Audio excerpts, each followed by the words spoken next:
ৰাজ্যৰ স্বাস্থ্য খণ্ডৰ বাবে আজিৰ দিনটো অতি বিশেষ। প্ৰধানমন্ত্ৰীৰ জন্মদিন উপলক্ষে শুভাৰম্ভ কৰা হ'ল অসমৰ ইতিহাসৰ সৰ্ববৃহৎ বিনামূলীয়া স্বাস্থ্য শিবিৰৰ।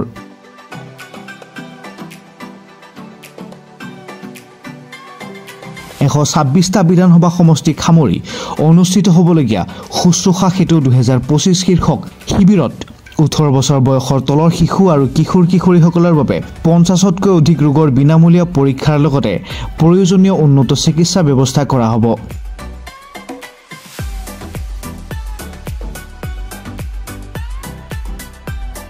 গোলকগঞ্জ বিধানসভা ভিত্তিত এই বৃহৎ স্বাস্থ্য শিবিৰ অনুষ্ঠিত হৈছে গোলকগঞ্জ চিলাৰায় মহাবিদ্যালয়ত। এই স্বাস্থ্য শিবিৰৰ শুভাৰম্ভণি অনুষ্ঠানত উপস্থিত থাকে ধুবুৰী জিলাৰ আয়ুক্ত দিবাকৰ নাথ আৰু গোলকগঞ্জ বিধানসভাৰ প্ৰাক্তন বিধায়ক অশ্বিনী কুমাৰ চৰকাৰ। এই শিবিৰত 18 বছৰ বয়সৰ শিশু আৰু কিশোৰ-কিশোৰীসকলক বিশেষ গুৰুত্ব প্ৰদান কৰা হ'ব। হৃদযন্ত্ৰ, স্নায়ু আৰু বংশানুক্ৰমিক ৰোগ, যকৃত, বৃক্ক আৰু নাক কাণকে ধৰি 50তকৈ অধিক ৰোগৰ নিৰ্ণায়ক পৰীক্ষা কৰা হ'ব। পৰৱৰ্তী পৰ্যায়ত যথোপযোগ্য চিকিৎসা প্ৰদান আৰু বিনামূলীয়া পৰীক্ষণৰ ব্যৱস্থা কৰা হ'ব। ৰোগ অনুসৰি পৰ্যায়ক্ৰমে উন্নত তথা বিনামূলীয়া চিকিৎসা প্ৰদানৰ বাবে বিশেষ সা-সুবিধা থকা চিকিৎসালয়লৈ প্ৰেৰণ কৰা হ'ব। মই ক'ব বিচাৰো আজি যিখন আমাৰ স্বাস্থ্য মেলা অসম চৰকাৰে কৰিছে সেইখনত বহুত দুখীয়া মানুহ মানে লাভৱান হৈছে। আৰু আমি হেল্থ ডিপাৰ্টমেণ্টৰ মই আশা ছুপাৰভাইজাৰ আমাৰ আশা বাইদেউসকলক আৰু আমাক এটা টাৰ্গেট দিছিল আমাৰ ডিপাৰ্টমেণ্টৰ পৰা হেল্থৰ পৰা আমাক 3000 টাৰ্গেট দিছিল 0 to 18 ইয়াৰ্ছৰ। সেই মানুহখিনিক আমি লাইন লিষ্টিং কৰিছিলোঁ, ঘৰে ঘৰে গৈ লাইন লিষ্টিং কৰিছিলোঁ। আৰু আমাৰ জনসাধাৰণৰ মাজত আমাৰ বিভিন্ন অসুবিধাৰ সৃষ্টি হৈছিল যদিও তথাপি আমি আমাৰ বেনিফিচিয়াৰীখিনিক আনিব পাৰিছোঁ। আৰু আনি কিনে আমি ভালকৈ মানে আমি ফাৰ্ষ্ট টাইম আমাৰ পঞ্জীয়ন কৰোঁতে অলপ অসুবিধাৰ সৃষ্টি হৈছিল খেলি-মেলি, পিছত আমি সেইখিনি মানে ধুনীয়াকৈ আমি মেনেজমেণ্ট কৰি পাইছোঁ। আৰু আমাৰ মানে এতিয়ালৈকে মোটামুটি আমাৰ 3000 যদিও আমাৰ দিছিল টাৰ্গেট, 3000তকৈ আমাৰ বহুত বেছি হৈছিল, বহুত দুগুণে হৈ গৈছে। গতিকে আমি ছাকচেছ আৰু আমাৰ ৰাইজখিনি যে আমাৰ সফল হৈছে আৰু দেখুৱাত ডক্টৰক দেখুৱাত সেইখিনি কৰাত আমিও ছাকচেছ হৈছোঁ সেইখিনিয়ে। আৰু চিলাৰায় কলেজত মাননীয় সন্মানীয় আমাৰ মুখ্যমন্ত্ৰী আৰু আমাৰ স্বাস্থ্যমন্ত্ৰী এটা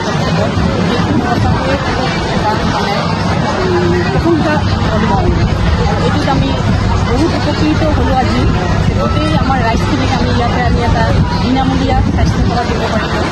আৰু বাকী যিখিনি আমি ল'ৰা ছোৱালীক দেখা পালোঁ বহুতে অসুস্থ, এইখিনিও আমাৰ এতিয়া এটা ধুনীয়াকৈ আমাৰ চকুৰ আগত কৰি এইখিনিকো আমি তত্বাৱধান ল'ব পাৰিম। আজি ইয়াতে 5000ৰো অধিক হৈছে, মানে এজনকৈ বেনিফিচিয়াৰীৰ লগত গাৰ্জিয়ান দুজন কৰি আহিছে। যিখিনি ৰাইজ সমাগত হৈছে আনুমানিক 15000ৰ ওপৰত হ'ব লাগে। আমাৰ টাৰ্গেট আছিল 3000 ওপৰতে হৈছে, 15000ৰ ওপৰতে হ'ব লাগে মানে আনুমানিক এটা। অনুভৱ কি কেনেকুৱা অনুভৱ কৰিছে আপোনাৰ? আজিৰ অনুভৱটো আমি মানে এই প্ৰগ্ৰামটোৰ কাৰণে আজি 1 মাহৰ পৰাই আমি এটা মানে বিৰাট এইটো লৈ বহুত টেনশ্যন আছিল। আৰু আজি এই প্ৰগ্ৰামটোত ইমান ধুনীয়া কৰি বেনিফিচিয়াৰী গোটেইখিনি লৈ আহিব পাৰিছোঁ আৰু টাইমত আনিছোঁ। আমাৰ DCM বাইদেৱে আমাক যেনেকৈ এখন চিডিউল দিছে, নিয়মৰ এইখিনি শিকাইছে, ট্ৰেইনিং দিছে, আমি সেইখিনি কাম যেনেকৈ DCM বাইদেৱে কৈছে আমাক শিকাইছে, আমি তেনেকৈ কৰিব পাৰি নিজকো খুব সন্তুষ্টি লাভ কৰিছোঁ। আৰু ইমান মানুহৰ সমাগম কৰিব পাৰি আমি খুব আনন্দিত, নিশ্চয় আমি ছাকচেছেই হৈছোঁ। একচুৱেলি আজি যিটো মেগা স্বাস্থ্য উৎসৱ চলি আছে, উৎসৱ হিচাপে কম, এইটো ৰিলেটেড আমাৰ মানে বিশ্ব নেতা বুলি ক'ব লাগিব আমাৰ মাননীয় প্ৰধানমন্ত্ৰী মহোদয়ক। তেখেতৰ জন্মবাৰ্ষিকী উপলক্ষে এইবোৰ সেৱা কাৰ্য চলি আছে। এই মৰ্মে আমাৰ সন্মানীয় মুখ্যমন্ত্ৰী দেৱৰ নেতৃত্বত গোটেই অসমত সমষ্টিভিত্তিক এইবোৰ হৈ আছে।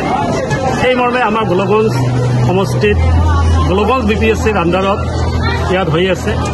আৰু মই গোলকগঞ্জ প্ৰাথমিক স্বাস্থ্য কেন্দ্ৰৰ ব্লক এক্সটেনশ্যন এডুকেটৰ হিচাপে মোকো বহুত ভাল লাগিছে। এজন এমপ্লয়ী হিচাপে আমি জনসাধাৰণক এটা ছাৰ্ভিচ দিয়াৰ সুযোগ পাইছোঁ।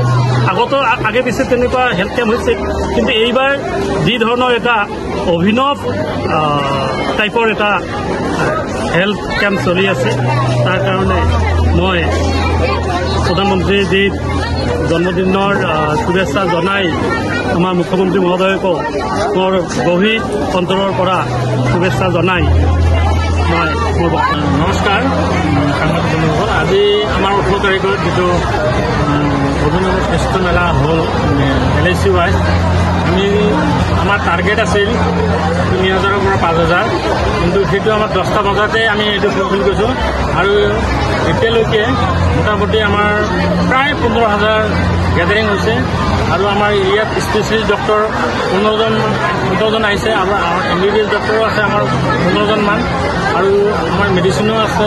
লগতে আমি এই ট্ৰিটমেণ্টখিনি যিখিনি দিলোঁ বাকীখিনি আমি আজি স্ক্ৰিনিং কৰি আমি অহা মাহৰ পিছত মেডিকেল কলেজত যিখিনি আমাৰ ৰেফাৰেল কেছ হ'ব সেইখিনি আমাৰ তাত বিনামূলীয়াকৈ এই অসম চৰকাৰে এইটো কৰিব, এইটো বিনামূলীয়াকৈ দিছে। আমাৰ আজি এই মেলাটোত 25খন গাড়ী দিছে। আমি টামাহাটৰ পৰা লাগুৰাৰ পৰা বেৰভাঙিৰ পৰা চব গোটেইখিনি আপ এণ্ড ডাউন আমি ফ্ৰী অফ কষ্টত চৰকাৰৰ তৰফৰ পৰা অনা হৈছে।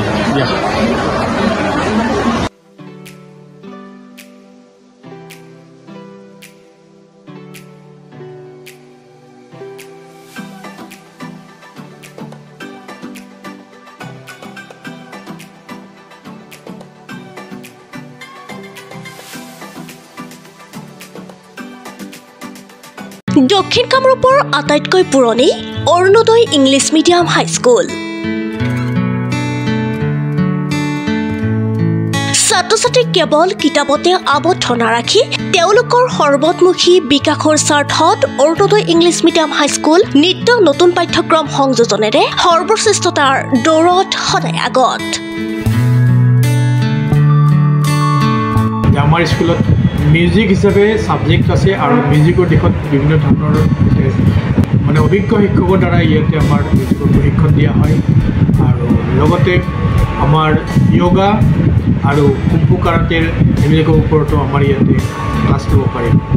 এটা নতুন এটা এডভান্টেজ, গতিকে যিয়ে এই সুবিধাখিনি ল'ব বিচাৰে মানে তেওঁলোকক ডেফিনেটলি ক'ব পাৰোঁ Arunoday English medium high school number 1 আছে। হাইস্কুল শিক্ষান্ত পৰীক্ষাত উজ্বলি উঠা ছাত্ৰ-ছাত্ৰীসকলৰ আভাৰে বিধত অৰুণোদয় ইংলিছ মিডিয়াম হাইস্কুলৰ পাঠ্যক্ৰমত সংযোজন কৰা হৈছে মিউজিক, যোগা আৰু কুংফুৰ দৰে নতুন বিষয়।